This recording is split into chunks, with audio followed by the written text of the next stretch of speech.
오늘 하나님께서 저희들에게 주시는 말씀은 구약성경 여호수아 6장 12절에서 19절까지의 말씀입니다. 여호수아 6장은 구약성경 326면에 있습니다.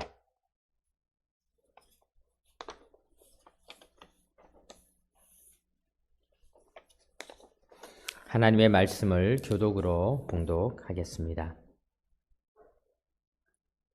또 여호수아가 아침에 일찍 일어나니 제사장들이 여호와의 궤를 메고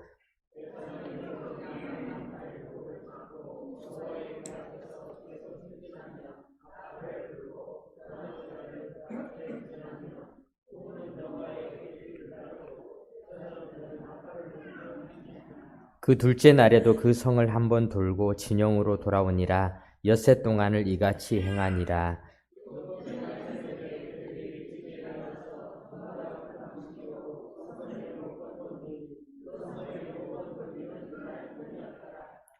일곱 번째에 제사장들이 나팔을 불 때에 여호수아가 백성에게 이르되 외치라. 여호와께서 너희에게 이 성을 주셨느니라.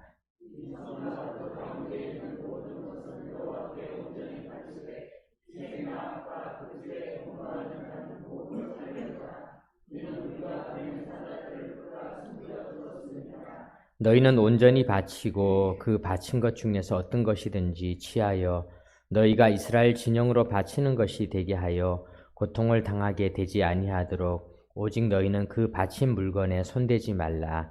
은금과 동철 기구들은 다 여호와께 구별될 것이니 그것을 여호와의 곳간에 드릴지니라 하니라. 아멘.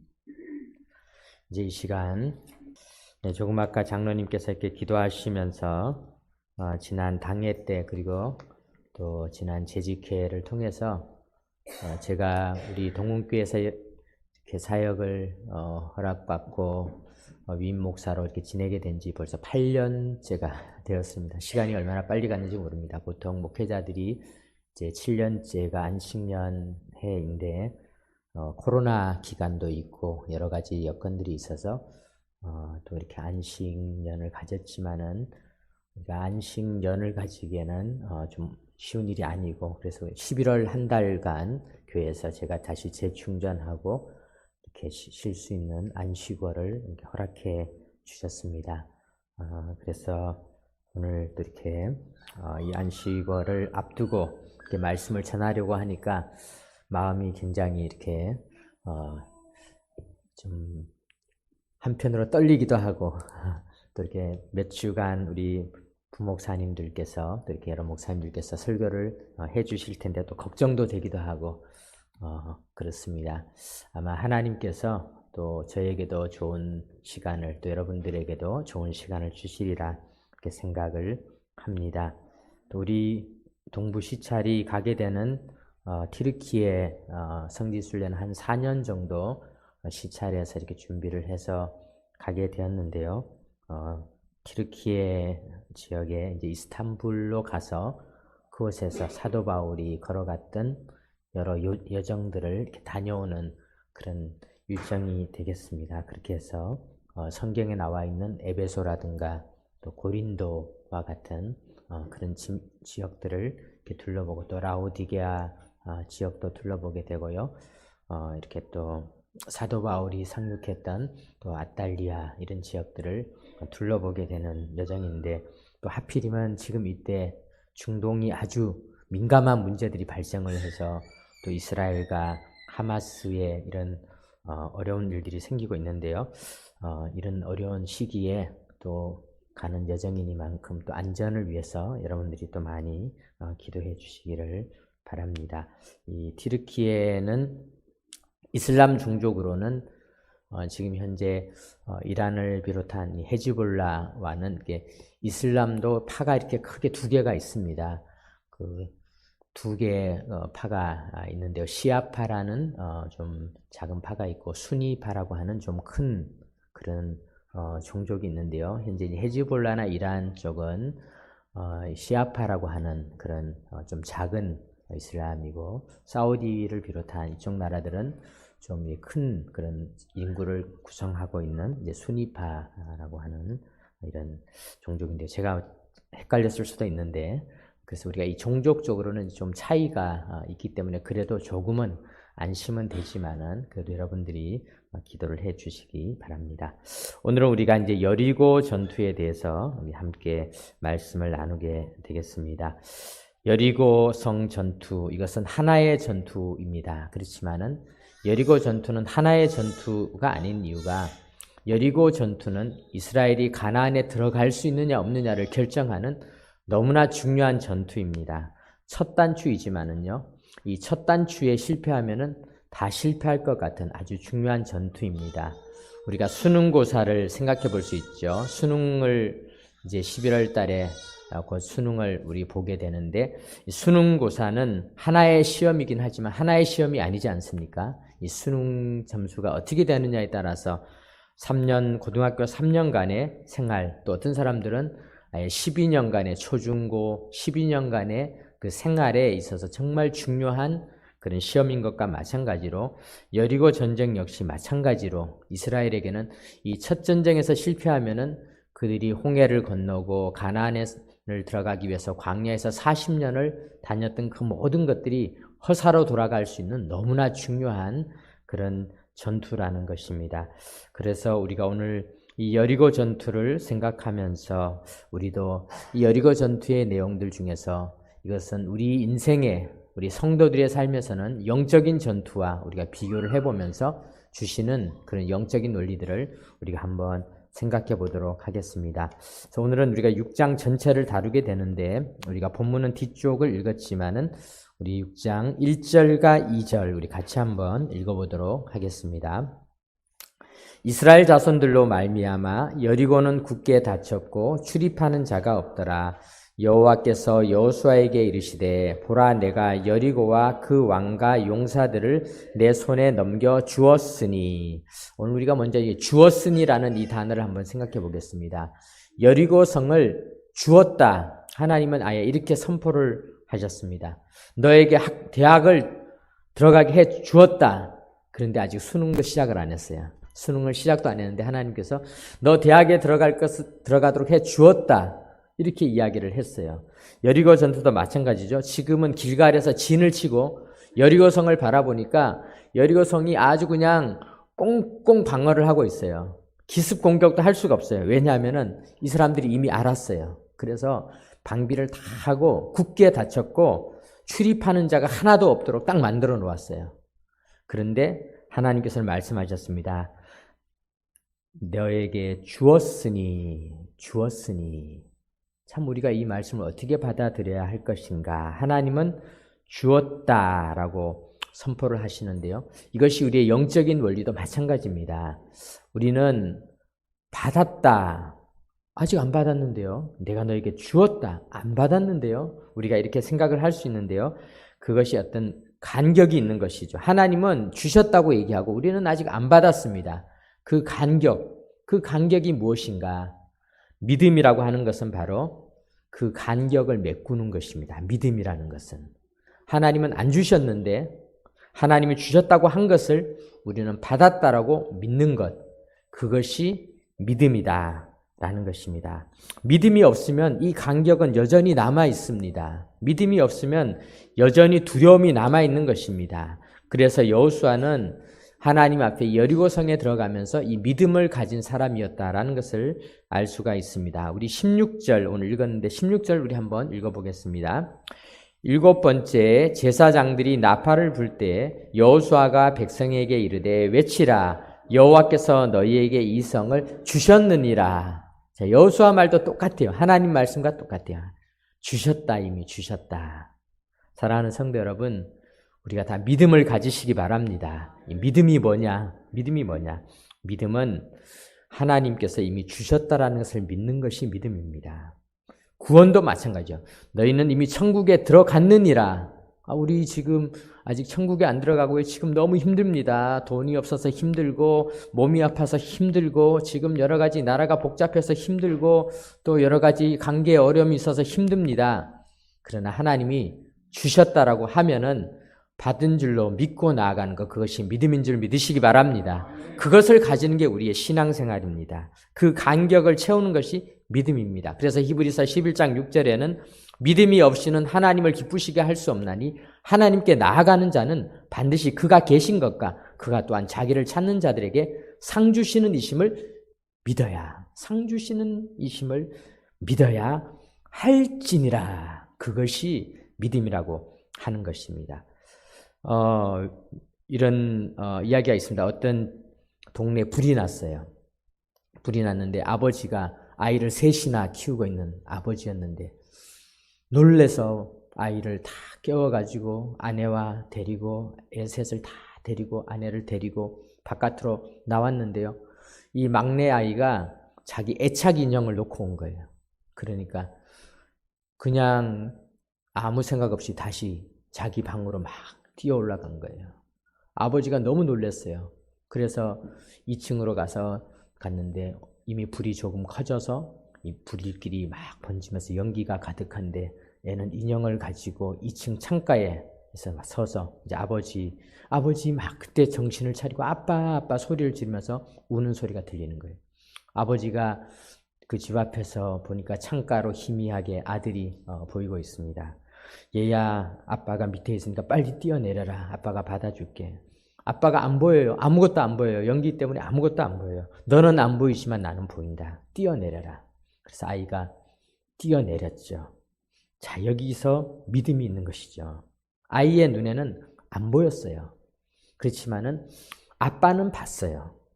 아이는 자기 눈앞에 연기가 있어서 안 보이지만 아빠는 밑에서 이렇게 바라보니까 연기 사이로 자기 아들이 보이는 거예요. 네가 뛰어내리면 내가 받아줄 것이다. 우리가 이 믿음이라고 하는 것이 바로 이것과 같지 않습니까? 우리의 눈에는 잘 안 보여요. 믿음은 보이지 않는 것입니다. 근데 하나님이 보이시면 해결되는 줄로 믿으시기 바랍니다. 하나님이 보셨으면 된 것입니다. 하나님께서 보셨으면은 우리는 이미 승리할 수 있게 되는 것입니다.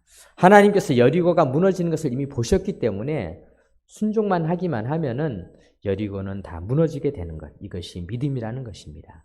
사랑하는 성도 여러분, 우리는 사실 이 세상을 살아가면서 희미한 연기 아래 서 있는 아이와 같이 안 보일 때가 너무나 많습니다. 한 치 앞이 보이지 않습니다. 아브라함도 안 보였습니다. 자식을 주고 네가 많은 민족의 모래알같이 하늘의 별과 같이 많은 민족의 조상이 되리라고 하나님께서 약속은 해놓으셨는데 모래알 같은 숫자는커녕 애 하나도 낳지 못해서 99세나 되도록 아이 하나 낳지 못하는 그런 가련한 아버지였지 않습니까? 안 보였습니다. 하나님은 다 보고 계셨습니다. 하나님이 보셨으면 해결된 줄로 믿으시기 바랍니다. 하나님이 보셨으면 우리는 이제 그 하나님을 향하여 달려나가는 것, 그것이 믿음이다라고 말씀하고 있는 것입니다. 우리가 여리고 성도 마찬가지입니다. 여리고 성도 하나님께서 주었으니 라고 선포했습니다. 16절에도 말했죠. 너희에게 이 성을 주셨느니라. 주신 것을 다 받은 줄로 믿으면은 하나님께서 다 주시는 것입니다. 그런데요, 이 여리고 전투를 보면은 좀 독특한 모습이 있습니다. 이 전투잖아요. 전쟁이잖아요. 하나님께서 전쟁을 하는 방법을 알려주실 때 당시 고대의 전쟁은 어떤 전쟁이었냐면요. 아까와 같이 성을 이렇게 굳건하게 쌓게 되면은 반대쪽에서는 성 앞으로 가서 이 성을 어떻게 무너뜨리고 안으로 공격해 들어가느냐가 중요합니다. 그래서 성 바깥에 토성을 또 쌓고 사다리를 놓고 아니면은 그곳에서 성 멀리에서 투석기라 그러죠. 큰 새총 같은 큰 거를 만들어서 거기다 돌을 잡아당겨가지고 던져서 성벽을 부수거나 또는 불화살을 쏴서 성 안을 태우거나 이런 것이 이제 당시의 공격 방법이었습니다. 그런데 하나님께서는요, 오늘 여호수아 6장을 읽어보면은 여리고를 주셨다고 하셨는데 전쟁과 관련된 방법이 하나도 없습니다. 전쟁 용어도 거의 나오지 않습니다. 성벽을 부수거나 투석기로 돌을 날리거나 활을 쏘거나 그런 전쟁 행위는 하나도 없습니다. 그리고는요, 오히려 무슨 행진하는 것처럼 퍼레이드를 하는 것처럼 하나님께서는 이들에게 명령하고 있는 것입니다. 오늘 본문에 보니까 우리 3절부터 4절 5절 우리 한번 3, 4, 5절을 한번 읽어보겠습니다. 너희 모든 군사는 그 성을 둘러 성 주위를 매일 한 바퀴씩 돌되 엿새 동안을 그리하라. 제사장 7은 7 양각 나팔을 잡고 언약궤 앞에서 나아갈 것이요 7째 날에는 그 성을 7번 돌며 그 제사장들은 나팔을 불 것이며 제사장들이 양각 나팔을 길게 불어 그 나팔 소리가 너희에게 들릴 때에는 백성은 다 큰 소리로 외쳐 부를 것이라. 그리하면 그 성벽이 무너져 내리리니 백성은 각기 앞으로 올라갈지니라 하시매. 자, 이 말씀을 보면은 이건 퍼레이드에 불과합니다. 전쟁이 아니에요. 그냥 성 주변을 다니면서 빙빙 도는 것입니다. 요즘 오늘날 우리나라도 시위가 격한 곳이 있는데 우리나라 시위보다도 훨씬 덜 격해요. 시위할 때도 보면 뭐 막 격해지면 어떤 옛날에는요, 저도 대학 다닐 때 매일 우리는 손수건 마스크를 갖고 다녔어요. 왜냐하면은 체루탄을 쏘고 뭐 화염병을 던지고 돌을 던지고 막 시위가 격했던 그런 시절이었죠. 그런데 오늘 여리고 전쟁은 시위만도 못해요. 그냥 도는 거예요. 빙빙 도는 거예요. 돌을 집어 던지지도 않고요. 심지어는 뭐 거기를 향하여 소리도 내지 말라는 거예요. 마지막 날까지. 그런데 하나님께서는 왜 이런 방법을 사용하셨을까? 여기에 하나님께서는요, 우리가 하나님께서 주신 것을 우리가 받아들이는 그 간격을 메꾸는 것이 믿음이라고 하는데 그 믿음을 우리가 증명하는 방법이 또 있습니다. 그것이 뭐냐면은 순종입니다. 순종. 우리가 믿고 있다라는 것을 드러내는 실천의 방법 중에 하나는 순종입니다. 그래서 하나님께서는 우리가 믿음을 가졌으면 순종하기를 원하고 있습니다. 성경에 보면은 하나님께서는 이와 같은 방법이 너무나 많아요. 여리고 전쟁과 똑같은 것은 아니지만은 여리고 전쟁처럼 전쟁을 하는데 성 주변을 그냥 빙빙 돌라고 하는 이런 것과 비슷한 것이 참 많이 있었습니다. 그런데 그런 방법들에 순종해서 그것을 믿음으로 내 것으로 만든 사람들이 있었는가 하면은 그것을 내 것으로 만들지 못했던 사람들이 많이 있습니다. 예를 들면은 실로암 못에 가서 씻으라. 아니, 앞을 보지 못하는 사람한테 실로암 못에 가서 씻으라. 그렇게 이야기를 하는 겁니다. 그분이 많이 씻어봤겠죠. 세수를 얼마나 많이 해봤겠습니까? 그런데 주님께서 나아만 장군에게는요, 요단강에 가서 7번 몸을 씻어라. 나아만도 처음에는 말도 안 됩니다. 아니 뭐 거기 가서 7번 씻는다고 지금 내가 온몸이 한센시병, 나병으로 이제 다 죽게 되었는데 낫겠습니까? 저 위에 있는 구리뱀을 쳐다보아라. 구리뱀을 쳐다보아라. 구리뱀을 쳐다본다고 이 뱀에 물려가지고 지금 막 독이 올라서 다 죽어가고 있는데 우리가 살 수 있겠습니까? 깊은 데로 가서 그물을 내려라. 아니 밤새도록 허탕을 쳤는데 깊은 데다가 그물을 내리면은 지금 고기가 있겠습니까? 사람들은 다 하나님께서 요구하는 방법들이 어떨 때 보면은 조금 우리의 상식에서 벗어나고 우리의 생각과 다르기 때문에 이것을 순종하는 것이 너무나 어렵습니다. 그런데 순종한 사람은 승리를 했고 순종하지 않는 사람은 그 믿음을 증명하지 못함으로 말미암아서 실패했던 것입니다. 사울이 실패했고 게하시가 실패했고 순종하지 못했던 사람들은 실패를 했지만은 실로암못에 가서 씻었던 사람과 또 요단강에 가서 7번 몸을 담궜던 나아만도 승리를 했던 것을, 베드로도 깊은 곳에 그물을 내리면서 승리를 했던 것을 보게 되는 것입니다. 중국의 내지 선교, 이 내륙의 선교를 하던 김효석 선교사님이라는 분이 그런 일화를 기록한 것이 있는데요. 중국의 어느 마을에 이 공산당원 출신이었던 분이 있는데 이분이 예수님을 믿게 됐어요. 우리와 같이 이렇게 누군가 복음을 전해서 예수님을 믿게 돼서 초신자가 되었어요. 이 초신자들이 참 어떻게 보면 믿음이 더 뜨거울 때가 있습니다. 이 초신자가 되었는데요. 그런데 마을에 이 사람이 예수님을 믿으니까 이 사람을 아주 미워하던 사람이 있었어요. 왜냐하면은 같이 공산당에서 열심히 일을 했는데 이 사람이 예수를 믿게 되니까 이 사람을 아주 미워했는데요. 이웃집에 살고 있었어요. 그런데 하필이면은 이 사람 집에서 이 씨돼지라 그러죠. 돼지 새끼를 낳기 위해서 암돼지 중에 씨돼지가 있는데 이 씨돼지는 굉장히 비쌉니다. 이 씨돼지 5마리가 하필이면은 이 사람을 미워하는 공산당 집에 밭에 가서 밭을 이렇게 밟고 온 거예요. 그래서 이 사람은 잘 됐다 그래서 마을 회의를 소집한 거예요. 저 사람이 시대지를 가지고 우리 밭을 이렇게 밟았는데 이것을 우리가 빨리 결정을 내려서 저 사람에게 벌을 내려달라. 그리고는 막 사건을 주도하고 사람들을 선동을 해서 어떻게 했냐면은 그 밭을 밟은 돼지 5마리를 이 사람에게 주는 것으로 판결을 내린 거예요. 너무너무 화가 나는 거죠. 아니, 밭을 밟았다고 돼지가 굉장히 비싸거든요. 굉장히 비싼 건데 5마리를 다 주게 됐어요. 이 사람은 초신자라서 너무 걱정이 돼서 교회에 가서 자기의 문제를 호소를 했습니다. 이걸 어떻게 했으면 좋겠습니까? 그랬더니 교인들이 모여서 이야기도 하고 기도하다가 목사님이 말씀하셨어요. 성경에 보면은 겉옷을 달라고 하면 속옷도 줘야 된다. 그냥 줘라.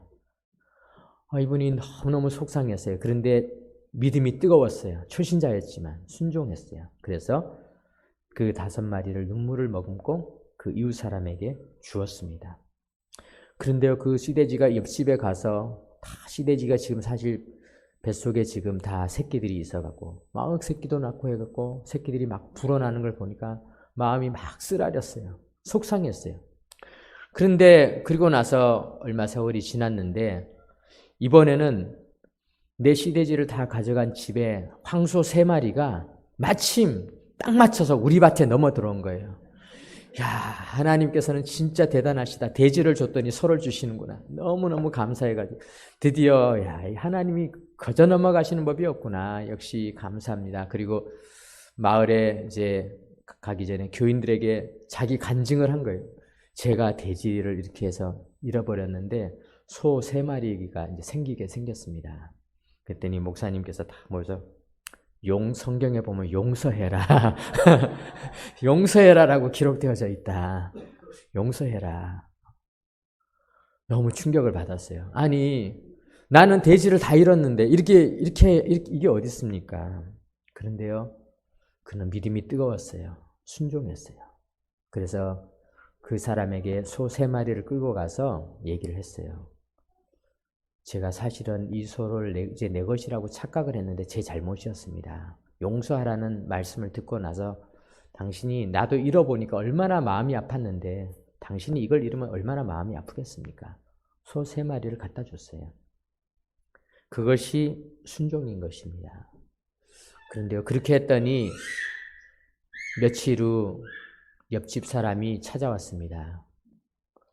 내가 당신에게 드릴 말이 있습니다. 내가 당신을 보고 너무 놀랐습니다. 2번 충격을 받았습니다. 첫 번째는 당신이 시돼지 5마리를 나에게 갖다 주었을 때 나는 예수 믿는 사람들이 진짜 대단하구나. 자기 희생이 있구나. 놀랐습니다. 그런데 이번에는 기절할 뻔했습니다. 소를 돌려줘서 생각해 보았습니다. 이것은 당신이 믿는 하나님이 진짜이기 때문에 가능한 일인 것 같았습니다. 그래서 저도 예수님을 믿고 싶습니다. 나도 교회 일원으로 받아주십시오. 그래서 그분도 개종을 하면서 그분이 얘기했습니다. 그런데 이 돼지는 사실 당신 겁니다. 그리고는 70마리의 돼지를 가져왔어요. 왜냐하면 당신 돼지가 낳은 세 보니까 70마리였어요. 당신 시돼지 5마리가 그동안에 낳은 돼지가 70마리의 돼지를 돌려주었어요. 돼지를 많이 받은 게 중요한 것이 아니라 순종이 중요한 것입니다. 사랑하는 성도 여러분, 순종이란 무엇입니까? 아까 우리가 믿음을 이야기했잖아요. 믿음을 완성시키는 것은 순종입니다. 믿음과 순종은 함께 가는 것입니다. 오늘 본문에 보면 이스라엘 백성들은 그렇게 순종을 했습니다. 그들은 전쟁을 하려고 왔는데 어이없게 퍼레이드나 하는 사람들처럼 보였을 것입니다. 그러나 그것이 하나님께서는 때때로 우리에게 하나님이 항상 그렇게 하지는 않습니다. 그러나 중요할 때마다 우리가 하나님의 뜻을 순종하는지를 실험하고 있는 것입니다. 하나님께서 순종을 요청하실 때는 사실은 큰 축복을 준비해 놓으신 것입니다. 하나님 앞에 순종하는 삶이 되시기 바랍니다. 오늘 본문에 보면 그래도 유일하게 전쟁과 관련된 단어가 하나가 있습니다. 그것은 뭐냐면은 나팔을 부는 것입니다. 언약궤 앞에서 제사장들이 양각 나팔을 불었다고 기록하고 있습니다. 여러분, 전쟁에서 나팔을 부는 것은 중요한 신호를 나타내는 것인데요. 성경에는 이 나팔에 대한 기록이 몇 가지가 있습니다. 우리 민수기 29장 1절을 한번 보겠습니다. 민수기 29장 1절에 이렇게 기록하고 있습니다.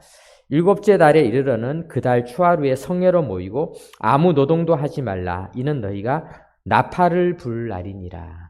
우리가 나팔절에 대해서 전에 설교를 한 적이 있었는데요. 나팔절은 이스라엘의 오늘날의 우리의 음력 설날과 같이 설날입니다. 일곱째 달이긴 하지만 그것이 민간 달력으로는 그게 이제 새해죠. 새해 첫날에 부는 신호입니다. 데살로니가전서 4장 16절도 한번 보겠습니다. 주께서 호령과 천사장의 소리와 하나님의 나팔 소리로 친히 하늘로부터 강림하시리니 그리스도 안에서 죽은 자들이 먼저 일어나고 그 후에 우리 살아남은 자들도 그들과 함께 구름 속으로 끌어올려 공중에서 주를 영접하게 하시리니 그리하여 우리가 항상 주와 함께 있으리라. 이렇게 기록하고 있습니다. 요한계시록도 한번 보겠습니다. 요한계시록 8장 5절과 6절을 보겠습니다. 천사가 향로를 가지고 제단에 불을 담아다가 땅에 쏟음에 우레와 음성과 번개와 지진이 나더라. 일곱 나팔을 가진 일곱 천사가 나팔 불기를 준비하더라. 우리 성경에 보면은 이 나팔은 언제 불었는가? 시작할 때 또는 하나님께서 이 세상의 마지막 때 또 요한계시록과 같이 성도들에게 각성하고 중요한 일들을 알려주실 때 나팔을 불었습니다. 이스라엘 백성들은 하나님의 나팔 소리에 귀를 기울이게 된 것이죠. 나팔의 소리에 귀를 기울였다가 나팔을 신호로 하나님 앞에 나아갔던 것입니다. 복음성가 중에서 주님 말씀하시면 내가 나아가리라. 주님 뜻이 아니면 내가 멈춰서리라. 이 말은 우리가 하나님의 나팔에 귀를 기울이며 살아야 할 것을 말씀하고 있는 것입니다. 그것이 참된 순종의 길이라고 할 수가 있습니다. 사랑하는 성도 여러분, 오늘 우리가 말씀을 마무리 짓겠습니다. 이스라엘 백성들 앞에 있는 여리고는 너무 굳건했습니다. 굳게 닫혀 있었습니다. 넘을 수 없는 장벽과 같았습니다. 우리도 우리 인생을 살아가면서 우리 인생을 정말 넘을 수 없는 장벽과 같은 것을 만날 때가 많이 있습니다. 아브라함에게 있어서 장벽과 같았던 것은 자식이 없는 일이었죠. 베드로에게 있어서 장벽과 같았던 것은 어부인데 고기를 못 잡는 어부였다는 것입니다.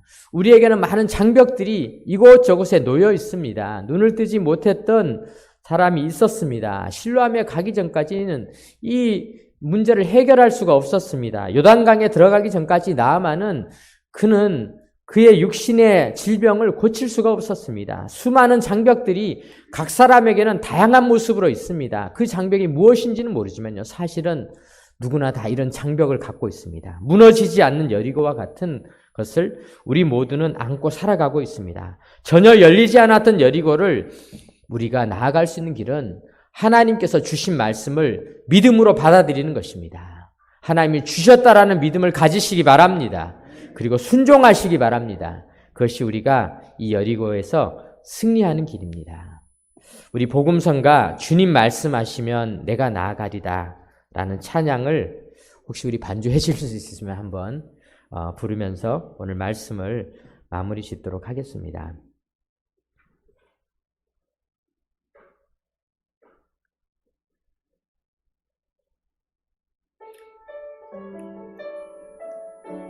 혹시 아시는 분은 같이 부르시고 또 악보가 있으니까 우리 한번 같이 불러보도록 하겠습니다.